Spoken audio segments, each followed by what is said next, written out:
Hi and welcome. My name is Katrina and this is our Vampire the Masquerade stream, The Interludes.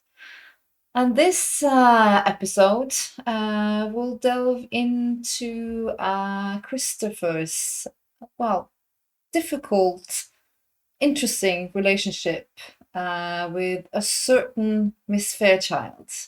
And we're going to look at different scenes from the end of season 2 and a little bit in to the interludes and the downtime of the years in between until season 3. We're going to start the first part quite quickly after the fatal night that ended season 2, where Miss Fairchild was turned by Christopher Masters brutally, unexpectedly, with death. The scene is gonna, unfold in the Ophelia Masters estate as Fairchild is calm, rattled, 3 nights passed since her turning. She's sitting in the downstairs living area where Christopher obviously has a lot of memories. But before that, I would like my solo player to introduce himself as well as his character.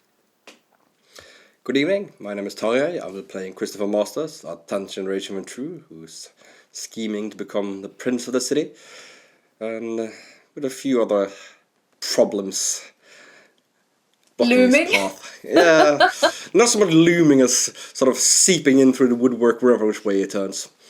That's the nature of the vampire, I think, and the nature of a very ambitious young kindred, as is Christopher Masters.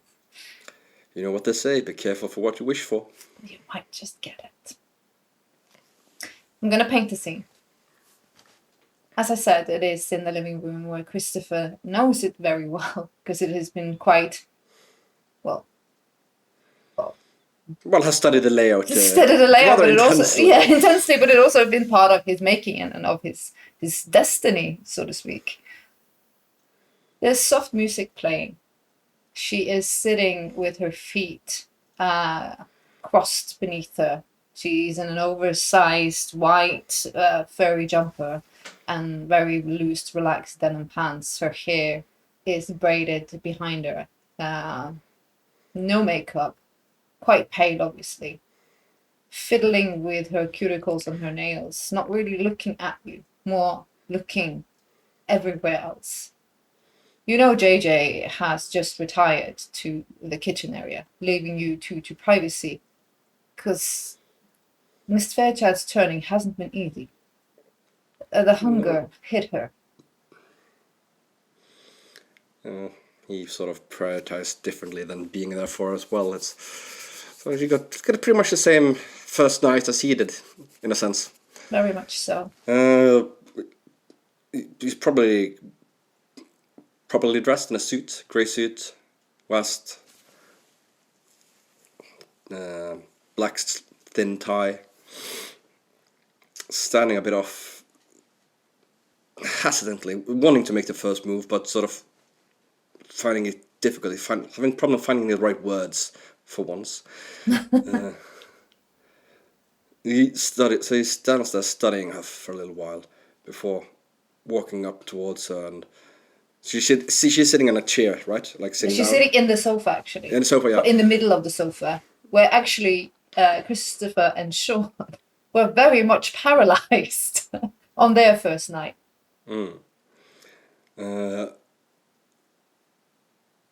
I start walking over towards her, and when I'm about halfway, I call out her name, Elizabeth. And I smile, and as I walk up, I don't sit down next to her.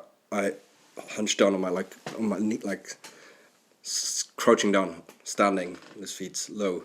So he's sort of half looking up at where she's sitting, and he reaches out, not taking her hand, but offering her his hands to her. Automatically, she stops with her fidgeting. And she sits there ever so still.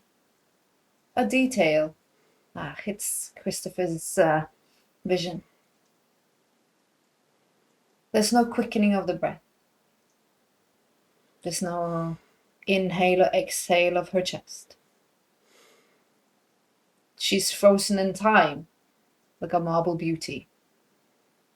And if she didn't lift her head ever so gently and lift her hand to touch yours, almost with a quiver, she could have just been a beautiful statue.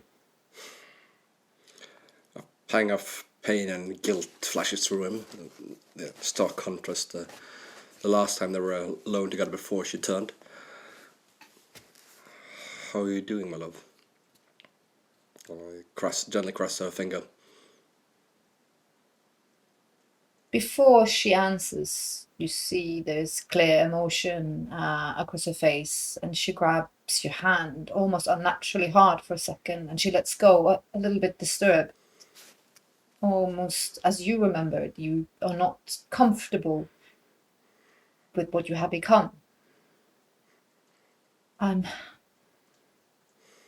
This is so strange, Christopher. I thought I knew. I thought I knew what it would be like. I thought I would understand. What a fool I was. I knew nothing. I knew nothing of what would happen to us when we let go of living. He looks down and then he stands up and sits on his couch instead, next to... I know, nothing could prepare you for it. I wish I had more time, I wish I could explain, but what happened... I had to make a choice and I couldn't bear the thought of losing you. She squeezes your hand and she actually gets up a bit. Not really dismissively, but you see she looks out to the patio doors. They are shut. For a second he sees through glass doors her reflection in it, and faintly his memories paints in two burning figures. The lovers. Yeah. I know. I'm troubled, Christopher. My heart is heavy. She whispered things. She said things. He gets up. I'll never let her hurt you again, I promise you that. Never. She turns around and she unclenches a bit. In my weakened state, she made me doubt who you were. She said such dark things, Christopher. Things that I don't know. The man I love wouldn't do those things. Please, she walks over and puts her hand on your chest. I need to know she lied. I cup her face with both hands, stroking her hair, looking into... Of course she lies. She's a creature born of hate and evil. She exists only to inflict pain. It's all that's left of her. Her burning hatred for me. It lingers off from our mortal days when we were on the opposite sides of the fence in the mob war. It's just an echo of that, and a corruption that hellish place beneath Cup Hill turned her into. Do not fear about that. She looks at you. You're unsure. She truly believes the words you're saying. Not knowing exactly what Nikita said, I mean, odds are at least 40% of it is true. Maybe 50? I want to believe you so badly, Christopher. I really do want to believe you, but now I know the knowing I didn't know before. It changes who we are. We have beasts inside us that scream for life itself. And all we can do is to make sure that they stay in there, to keep control. I think I perhaps had a more romantic notion. You see, I also witnessed Ophelia and Dean. Their love, it was such a blessed union. It seemed like you could be with the person you loved forever, untarnished, kept. I do believe they must have spent a long time mastering their inner beasts and coming to How is grips that with who they are. What they did? The way we feel. You felt that way the way I feel now? Do you still feel that way when I do not have fresh blood pumping through my veins? We will find out together how it's done. And he grabs her hand. Trust me, we will find a way together. And never doubt that I love you. I just wish words wouldn't ring so in my mind. I fear there's elements of you, Christopher, that I've been terribly naive to. I will not lie to say that I haven't done things as a human being before this come that I have questioned. I do not come from a simple, easygoing past. I don't know how much you know about that, but I can tell you honestly that I've never done anything that I didn't believe was necessary and that I didn't believe that I could live with. And I do not lie when I say I will never, ever allow anyone or anything to hurt you again the way she did. She smiles almost with sorrow. We both know you can't promise that you need to stop selling me fairy tales. I will at the very least do all that in my power to avoid it. That I will and can promise. She looks unsure, like a newborn. You see a little bit of shiver in her right now. The fighting of the becoming. I think I've been naive. It gets easier.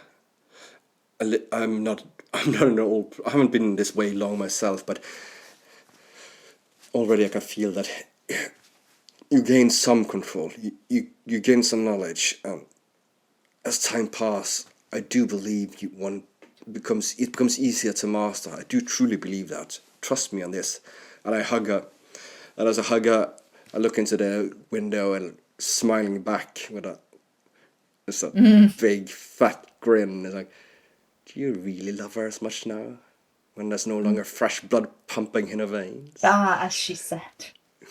She do you feels, really feel that? Something is broken. And you sure you do not wish to hurt her?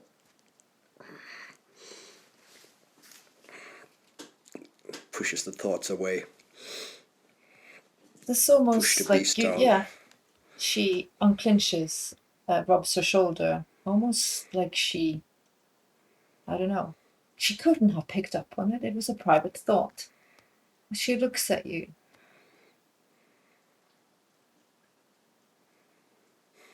I'm not sure how to deal with what comes next, because you are both the man I love, and my maker. It's difficult because I know a part of me now is the way I feel about you is tainted by the blood. There's vulgarity in it. It doesn't feel as true as it did before. No. I understand that. And you take the time you need.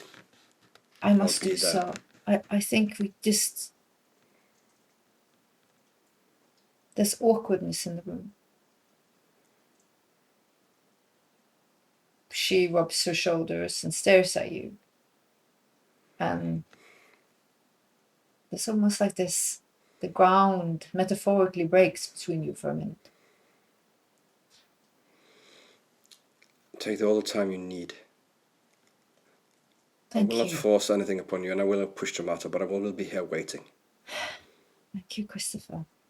It's still early nights, is it not? It is. It will get better, I promise.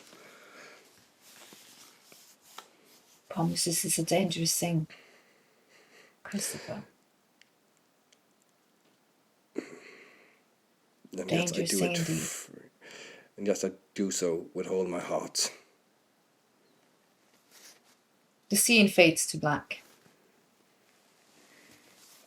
as this metaphorical crack between them is very evident 3 days into her making. Time passes. The relationship continues to be strained, difficult. The moment you feel they are finding each other again, the beasts pop up their dirty little heads and whisper dirty little things. And mistrust and questions pop up where love used to be. We're gonna fast forward in time on the anniversary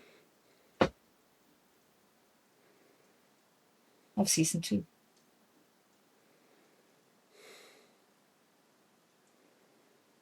We're gonna go into the scene where Christopher elegantly, brutally murdered the creature with the dogs, knowing that inside the manor, Savage and Fairchild, safe perhaps, but fire and devastation around them.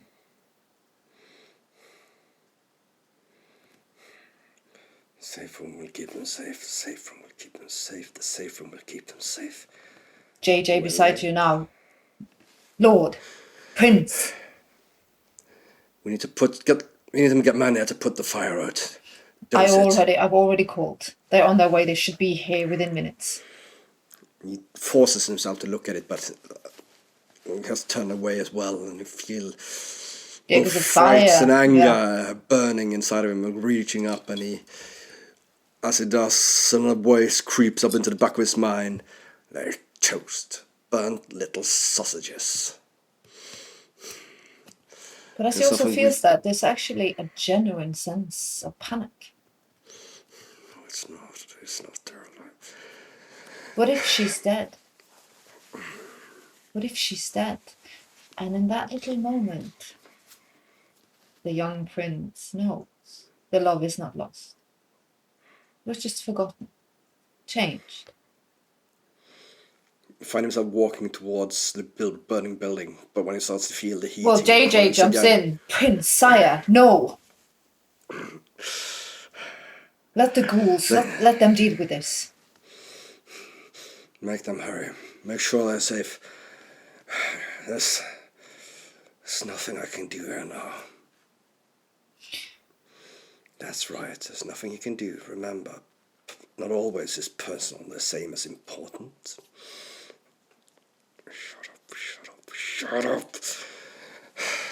Let's deal with what we can deal with. Let's make sure Shiv and Sean is safe. Let's make sure the rest of the Primogen of the city is safe. And let's get off our heels and start playing some goddamn offense. Of course, my lord. He looks down at the burnt part of his hand where the creature grabbed him, burning. Time passes. Giving him... An hour later, the building is just in little ambers, wet with water and foam from the fire trucks. My lord, please let me, JJ ask. No. My responsibility. My fiefdom. My child. And he runs towards start walking and start running towards the approximate area where he believes the entrance to the safe room is. And he's in front of the door, obviously, there are debris and a part of the wall. Throw him away, tear him down, just punch away burnt plaster and wood was feeling still residual heat from the thing burning in his hands. Even the door burns your hands as he is unlocking the safe door. Bites himself so hard, it almost bites his piece of his mouth off, but it doesn't care. He needs to get in. The door opens ever so slowly. Heat emanates. Too much heat, too warm. I still made it. Run in, down to where hopefully it's cooler. It's still. So still. Power is out, obviously, and so dark. He runs in, and as he does, he calls out her name, Elizabeth, loudly, desperately, sort of panicked, scared voice.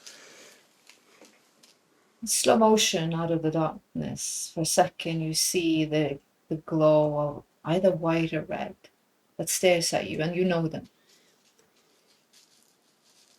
The camera pans around that she jumps up and she runs. She throws herself around your neck, melts into you. Hold her hard, standing solidly for her, trying to be strong, and holds her there to be strong and to be there, to be supportive for her. But after a few moments, he falls to his knees, holding her. And you sit there like the lover once did, embracing, but very much unalive. Savage, for once, keeps her tongue. She glides around and views it like she's seeing something she shouldn't, and she averts her eyes. But she glides out of almost this would surely be a catacomb of death.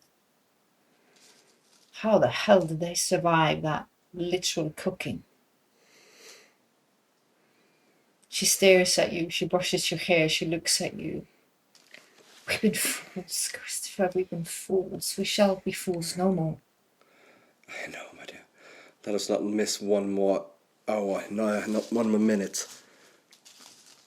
I know what happened, and I know how I feel. And fools, let's not waste, as you said, no more single second. When I knew that it could have been over.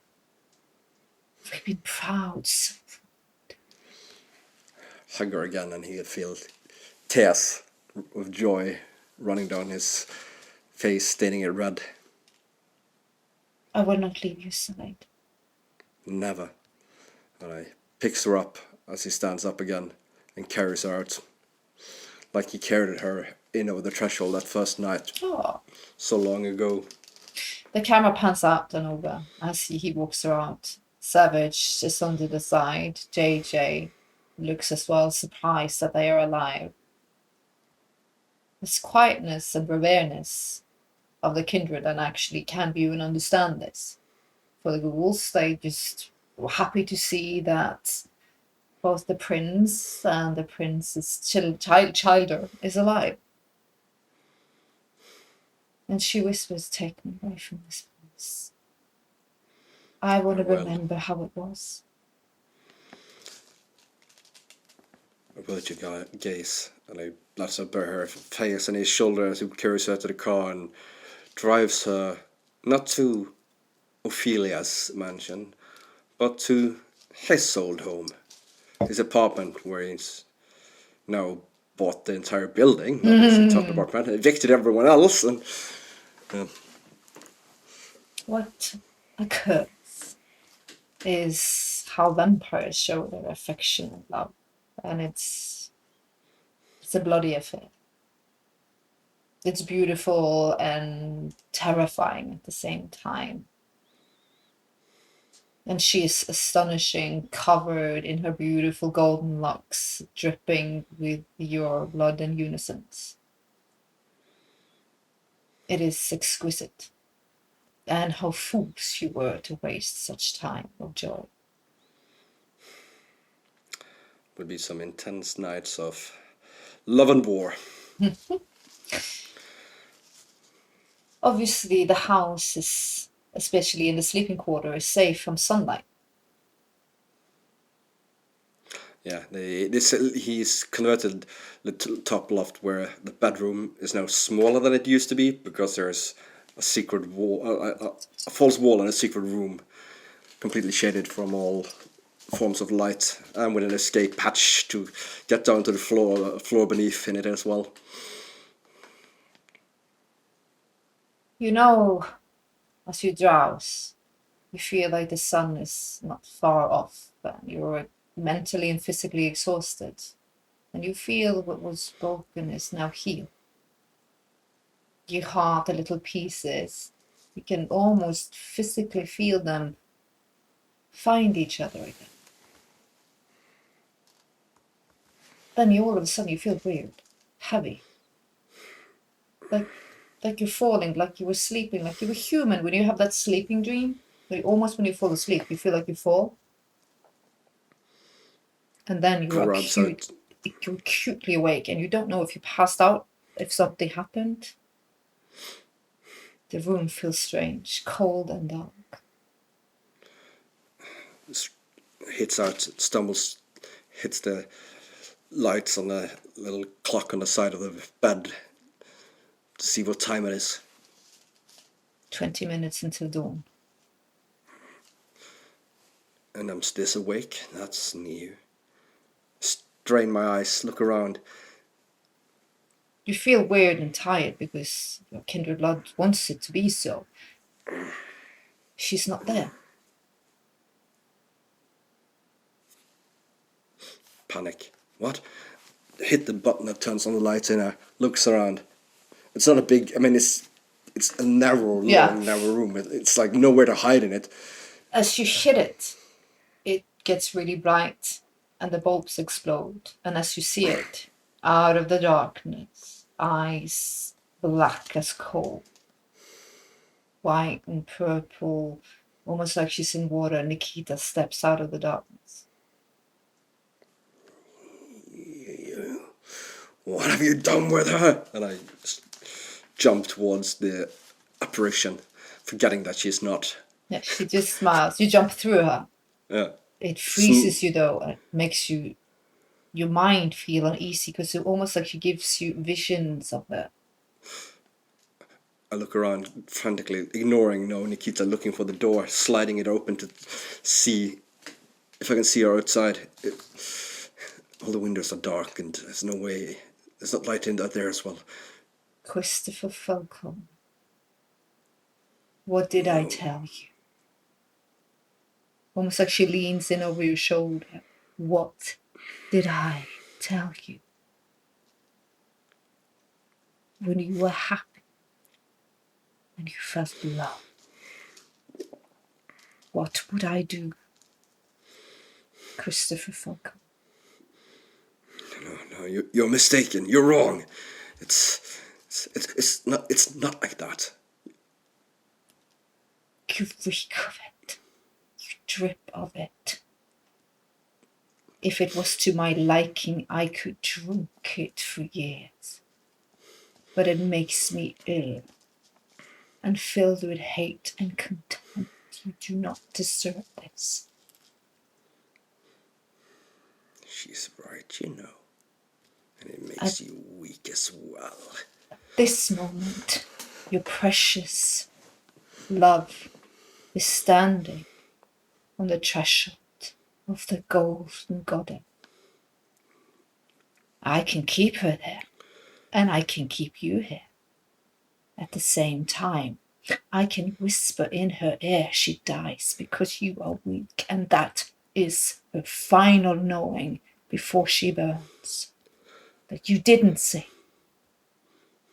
Don't do it.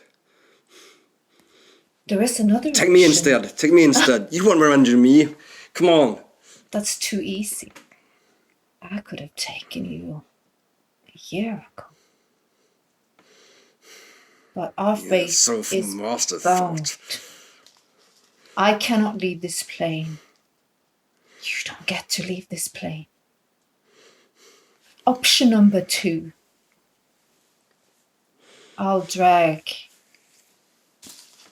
her blonde, white, beautiful essence out of the threat of the sun if you do the following. Break her. Make her hate you. What was love must be hate.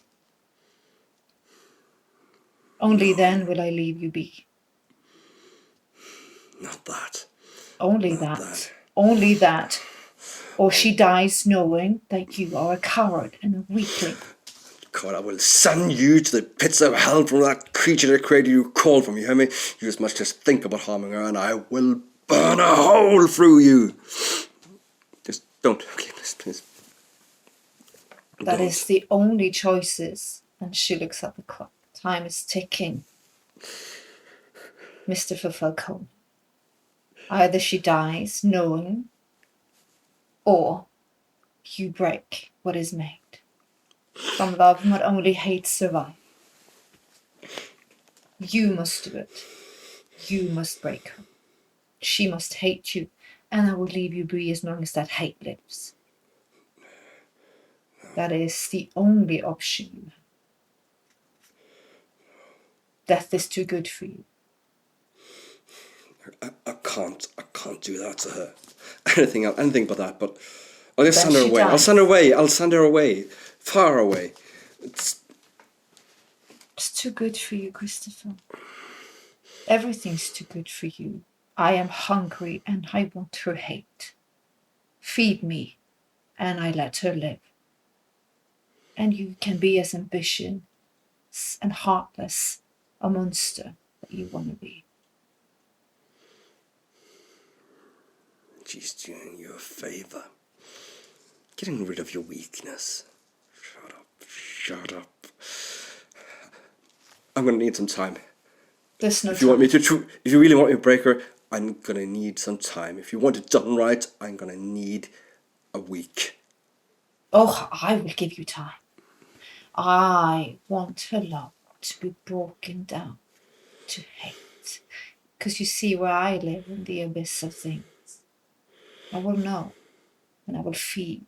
Oh, I will feed her with glorious becoming. I'll give you all the time you need.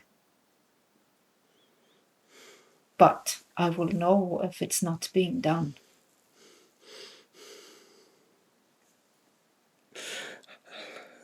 I'll do it. Of course you will. Of course you will. Like there was ever the other option. Now look at me, Christopher Falcone. Remember this. This is the last moment that you will know love from another.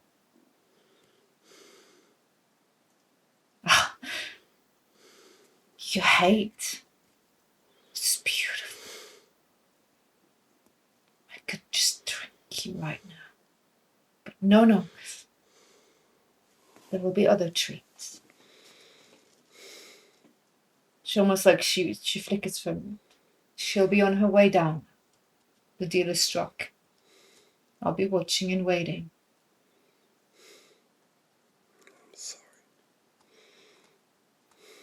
I'm sorry, Elizabeth. I'm sorry. Me and you are bound. You into. There are no happy endings for the likes of us. She flickers and the room goes very cold.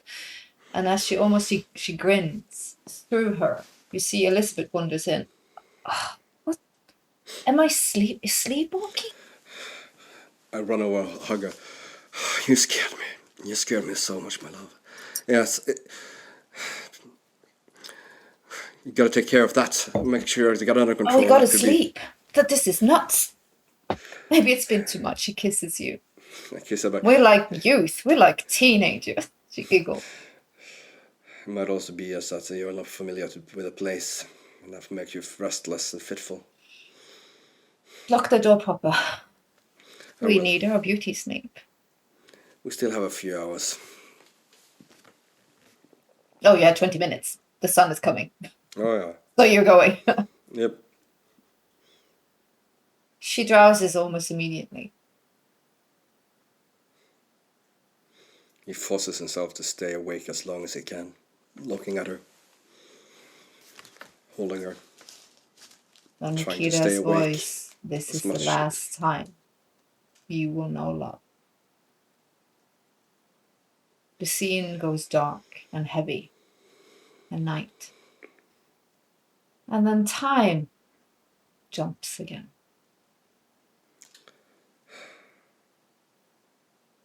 And we're doing a little interlude. And where are we now? Oof, probably around the night that I probably just exited the car and left Sean and Shiv after the meeting with the meeting. Yeah. And walking back home through the city alone. But you have made arrangements to meet someone. Yeah, I call up on the phone to make sure that she is waiting.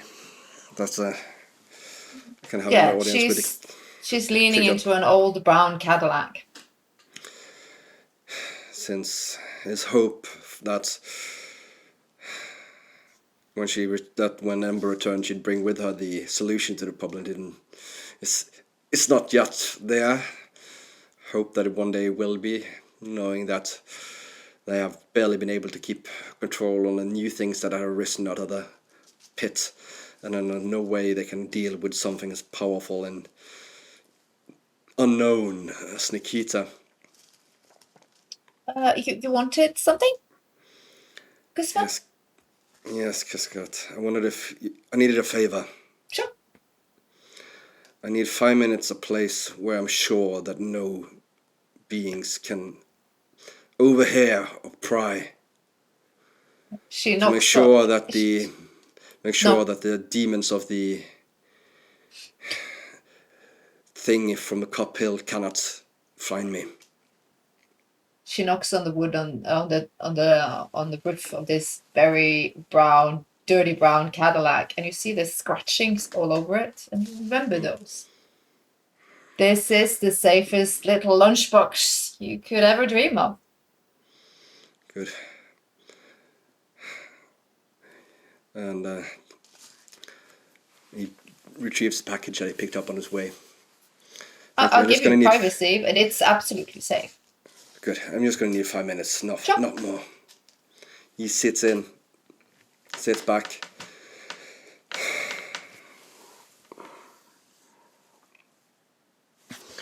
Opens the bag he's picked up, takes out the little DV camera, puts it up, turns around so he can see himself, retrieves the newspaper from it, holds it up so the date can be seen, and then put away the paper. Checking once more again. Yes, the little red light is glowing. It is recording. It is filming. Recording. Elizabeth, if you ever get to see this message from me, it means one of two things. Either the entity that took you that night, that whispered those dark thoughts into your head, the one that has possessed Nikita, is just finally destroyed and put to rest, or I am dead. One of two. I want to begin with telling you how much I love you, and that has never changed and never will change, and I need you to believe that, and I need to apologize. I do not expect you to accept it, and you don't have to. You will hate me for this, and we will have every right. But it's the only way that I can keep you safe, the only thing that will keep you alive. For she will destroy you because of what you mean to me, just to punish me for what she blames me for. Like I said, this is not an attempt to be forgiven, though I do hope you will find a way in your heart to go on. But I want you to know the truth of why I'm doing this. And it's nothing you did. It's not because my love for you faded. It's not because I wanted to. simply because I have no other idea of how to keep you safe. So I say, I'm sorry. I'm so sorry. And if I knew that I would have destroyed my chance of happiness with you even before we became an item, I would have never, ever followed my ambitions at all. So all I can say is, I have loved you, and I will always love you, and my heart will never belong to anyone else than you, and that I'm so sorry. And if you find yourself hating me, you're entitled to it, and this explanation, it doesn't change that. And if you've in any way acted upon your hate to me, do not blame yourself. You are completely entitled to. For even though I do not do it out of any hatred for you, but rather it's the only way to keep safe, the only one I love. What I do will hurt, and I will deserve whatever other punishment you might have even dreamt of or thought of, or for that matter acted on. So with that, all I can say is, I hope you one day will know the truth, that I love you. I hope I one day will have a chance of proving that to you again.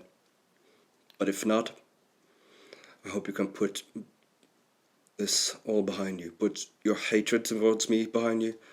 And if I'm no longer alive, I'll love behind you and find a way to be happy, because you deserve that.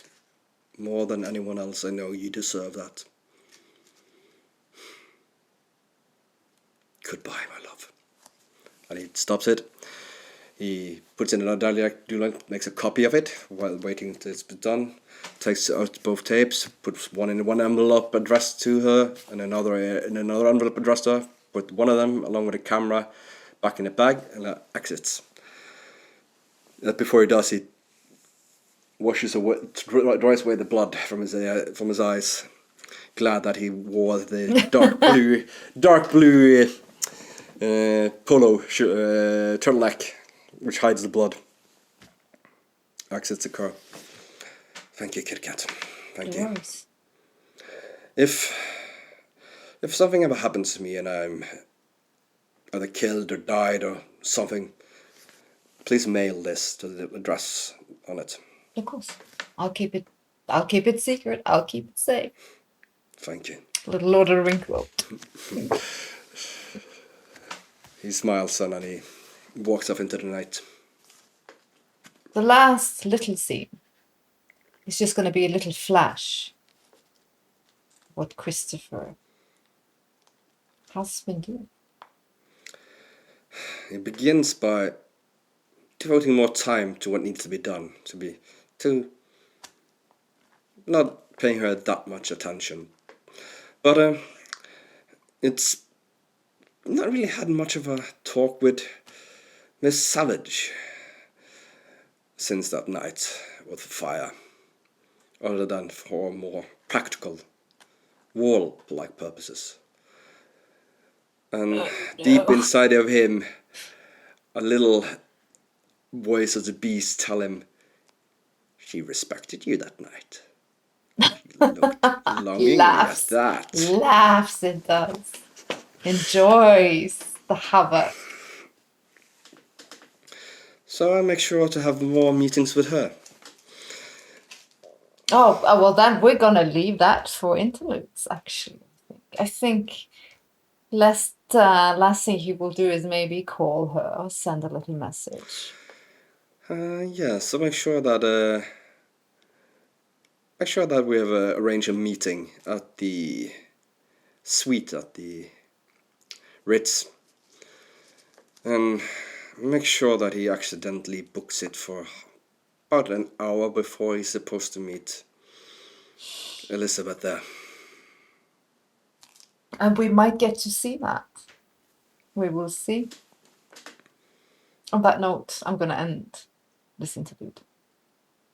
ugh. I'm like ughing and I'm doing it, and then I'm ughing at myself. Yeah, well, you feel guilty. Yeah, no, it's a beautiful drama. I love it. I'm into it. It's horrible, but I love it. I am a bad, bad GM. But then again, these are masochists, and they come back for more. So what can I say? They're into it. Not my fault. That sounded really wrong. But they like it. So they Send help. As always, thank you so much, Tai. Thank you. Always fun to play these more harder, difficult one-on-one scenes when it's personal, but they are, they're intense. They're fun, and I hope you guys appreciate it that we dare to go there. We think it's important to tell complicated, difficult stories as well. And I'm sure it'll get worse. Of course it will. It's happy endings are for people who play I don't know, Sims. I don't know. I don't care. This is my world, and I am a benevolent mistress. Probably not. But on malevolent. I think that's the word you're looking for. Malevolent. Malevolent. Yeah, both. Until next time, please follow, likes, and comment. We appreciate it. We love the little community that we are created and have created, and we read all your comments and we appreciate every little thumb up. And until next time, take care of each other and stay safe. Bye. Bye. Da, da, da.